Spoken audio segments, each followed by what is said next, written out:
Hello दोस्तों, आज हम जानेंगे राजस्थान के एक अन्य प्रसिद्ध दुर्ग के बारे में जो सिरोही जिले के माउंट आबू के पास स्थित है। माउंट आबू राज्य का एकमात्र हिल स्टेशन भी है। यहाँ के जैन मंदिर दर्शनीय स्थल है। गुरु शिखर यहाँ की सबसे ऊंची पर्वत चोटी है। अचलगढ़ का किला देलवाड़ा के जैन मंदिरों से 8 किलोमीटर की दूरी पर स्थित है। अचलगढ़ किला राजस्थान में बने प्रसिद्ध किलों में से एक है। यह किला मूल रूप से परमार वंश के शासक द्वारा बनवाया गया था और बाद में इस पर महाराणा कुंभा ने कब्जा कर लिया था। उत्पत्ति का वर्ष अभी भी अज्ञात है, क्योंकि बाद में किले का पुनर्निर्माण और पुनरुद्धार महाराणा कुंभा द्वारा किया गया था, जिन्होंने सन 1452 ईस्वी में किले का नाम बदलकर अचलगढ़ किला कर दिया था। ऐतिहासिक प्रतिनिधित्व के अलावा यह किला अपने धार्मिक संबंध के लिए भी प्रसिद्ध है, क्योंकि भगवान शिव और नंदी को समर्पित अचलेश्वर महादेव मंदिर किले के बगल में स्थित है। इस मंदिर में भगवान शिव की मूर्ति स्थित है, जहां नंदी की पीतल की मूर्ति भी पाई जा सकती है। किले के आसपास किले के अंदर और बाहर अन्य जैन मंदिर मौजूद है। इन जैन मंदिरों का निर्माण किले के निर्माण के कुछ साल बाद वर्ष 1513 में किया गया था।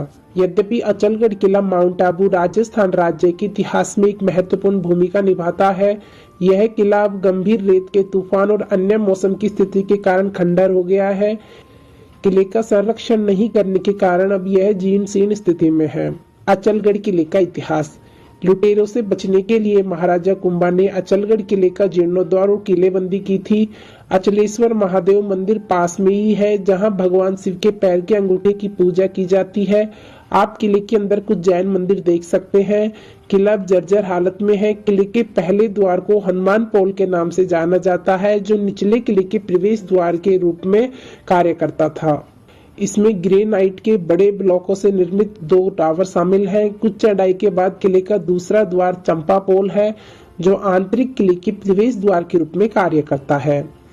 क्षयग्रस्त अचलगढ़ किला माउंट आबू वास्तव में एक महान वास्तुशिल्प आनंद है। किले में और इसके आसपास ऐतिहासिक और धार्मिक महत्व की कुछ विशेषताएं हैं। धार्मिक महत्व। अचलगढ़ किले को किले के ठीक बाहर स्थित प्रसिद्ध अचलेश्वर महादेव मंदिर के साथ साथ किले के परिसर में भीतर 1513 में बनाए गए जैन मंदिरों के कारण भी महत्वपूर्ण बनाता है। अचलेश्वर मंदिर नंदी की मूर्ति के लिए भी प्रसिद्ध है, जिसके बारे में कहा जाता है कि यह 5 धातुओं सोना, चांदी, तांबा, पीतल और जस्ता से बनी है और इसका वजन 4 टन से अधिक है। अचलेश्वर मंदिर में एक प्राकृतिक शिवलिंग भी है, जो परम रचनात्मक शक्ति का प्रतीक है। किले के पास सुंदर मंदाकिनी झील है, जो चट्टानी पहाड़ियों से घिरी हुई है और चट्टान की दीवारों पर एक राजपूत राजा और भैंसों की छवियां हैं, जो एक किंवदंती के पात्रों को प्रतिनिधित्व करती हैं, जो बताती हैं कि एक बार झील घी से भर गई थी और राक्षसों के पानी के छेद छुपे हुए थे। अचलगढ़ का किला माउंट आबू से 13 किलोमीटर दूर अरावली पर्वतमाला की चोटी पर अवस्थित है। माउंट आबू का पुराना किला परमार शासकों द्वारा बनवाया गया था। इसी प्राचीन किले के भग्नावशेष पर 1452 ईस्वी में महाराणा कुंभा ने अचलगढ़ का निर्माण करवाया। इसके निर्माण का उद्देश्य मेवाड़ को गुजरात के संभावित आक्रमणों से सुरक्षित करना था। गुजरात के सुल्तान कुतुब शाही और महमूद बेगड़ा का भी कुछ समय के लिए अचलगढ़ पर अधिकार रहा, जिन्होंने किले के प्राचीन देव प्रतिमाओं को नष्ट किया। किले के प्राचीर में हनुमान पोल और गणेश पोल 2 ब्रह्मा प्रवेश द्वार हैं, जिन पर हनुमान और गणेश की प्रतिमाएं प्रतिस्थापित हैं। उनके पास कपूर सागर जलाशय है।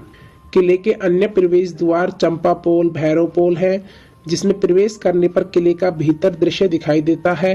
किले के अंदर कुंभा के राजप्रसाद, उनकी ओखा रानी का महल, अनाज के कोठे, सैनिकों के आवास गृह, पानी के विशाल टंके, सावन भादो की झील, परमारों द्वारा निर्मित खतरे की सूचना देने वाली बुर्ज आदि के भग्नावशेष विद्यमान हैं।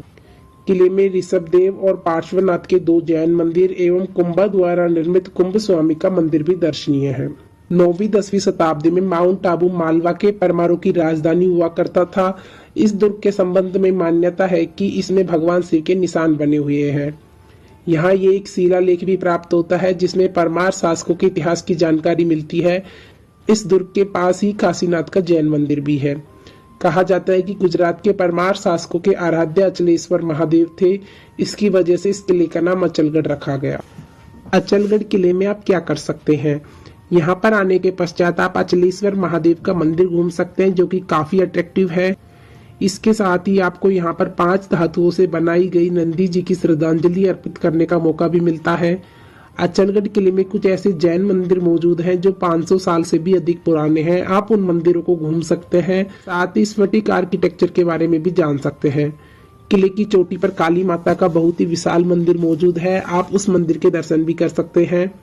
यहाँ पर मंदाकिनी झील भी मौजूद है, उसे भी आप देख सकते हैं। मंदाकिनी झील अचलेश्वर महादेव मंदिर के ठीक पीछे है। अचलगढ़ किला माउंट आबू के खुलने और बंद होने का समय। अगर कोई सैलानी यहाँ पर घूमने के लिए आने वाला है तो उसे बता दें कि यहाँ पर घूमने का समय सुबह 10 बजे से लेकर शाम को 5 बजे तक तय किया गया है। अचलगढ़ किले तक कैसे पहुंचे? माउंट आबू का अचलगढ़ किला माउंट आबू के मुख्य बस स्टैंड से लगभग 7 किलोमीटर दूर है। यदि आप रेलवे सेवाओं का लाभ उठाना चाहते हैं तो निकटतम स्टेशन आबू रोड है, जो माउंट आबू के आधार पर स्थित है और 37 किलोमीटर दूर है। अगर आप फ्लाइट से माउंट आबू पहुंचना चाहते हैं या हवाई यात्रा चुनना चाहते हैं तो निकटतम हवाई अड्डा 184 किलोमीटर दूर उदयपुर में है। परिवहन के अन्य साधन जैसे निजी टैक्सी और निजी बस सेवाएं भी उपलब्ध है। अचलगढ़ किले का प्रवेश शुल्क। इस किले की मुख्य बात यह है कि सैलानियों से किले को घूमने के लिए किसी भी प्रकार की फीस या फिर कोई चार्ज नहीं लिया जाता, क्योंकि गवर्नमेंट के आदेश के अनुसार देशी और विदेशी पर्यटकों के लिए किला मुफ्त में घूमने के लिए ओपन किया जाता है। तो दोस्तों, यह था अचलगढ़ किले से जुड़ा संपूर्ण इतिहास। आपको वीडियो कैसी लगी हमें कमेंट करके बताएं, और वीडियो पसंद आए तो लाइक शेयर सब्सक्राइब करें। Thanks for